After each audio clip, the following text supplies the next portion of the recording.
Well, I suppose one of the reasons why she's so popular is because she creates the most incredible characters, and you said it's down to the detail, the tiny little detail that she puts in. Now, in her first official biography, her brother Henry said she didn't draw from individuals, she drew from nature and kind of generic types and never from individuals. But I just think the characters are so perfect and so complete. How can they not come from individuals? Do you think that she kind of drew from individuals? Or? I really do. And indeed in my book, I begin with this chapter called Captain Harville's Carpentry, and this all stems from a letter that her brother wrote to an American fan, and the American fan said, "Oh, are you Captain Wentworth because you're in the Navy?" And he said, "No, but I think parts of Captain Harville were drawn from me." So we know, you're absolutely right. So things like, he made toys for his children, he used to turn silver, he mended fishing nets, he was a great carpenter.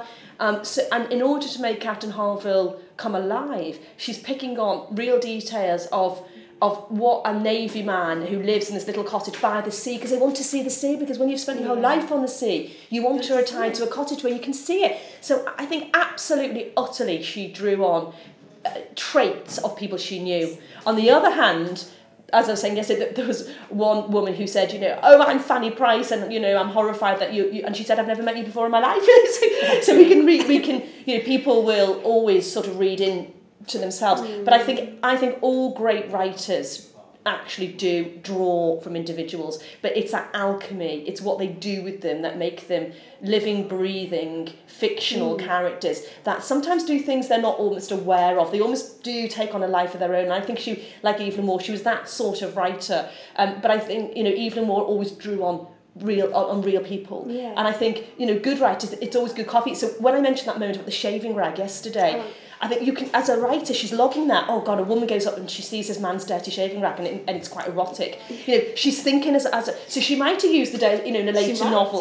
And we just, and I think there's lots of family jokes in that we don't know, we can't appreciate, because it's a big family. There's lots of in-jokes, and I think there are hundreds of jokes that we're missing that refer to individuals. When she says, "Oh, what a Henry," with Henry Crawford, she's obviously it's talking about her own brother.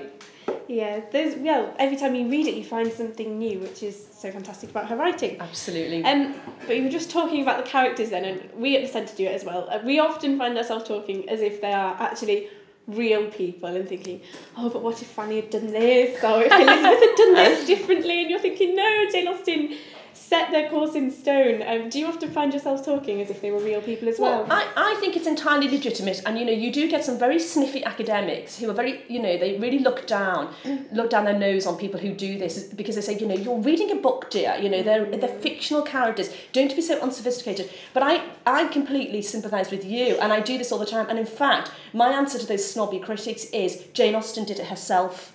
She made stories about, in a way that J.K. Rowling does, you get a backstory. So we know, for instance, Jane Fairfax died in childbirth, don't we? We know that the huge, significant amount Mrs. Norris gave to William was £1. And because they talked about those characters in the parsonage, in the Chiltern Cottage, as they were real. Yeah. So you're in good, very, good hands. And, good company. Absolutely good company. And as I said yesterday, she went round portrait galleries looking for Mrs. Bingley, looking for Mrs. Darcy. To her, they lived and breathed, and they were her friends, and that's what her family said. Those characters were her friends. Yeah. So I think we should carry on embracing that side. I think we should as well.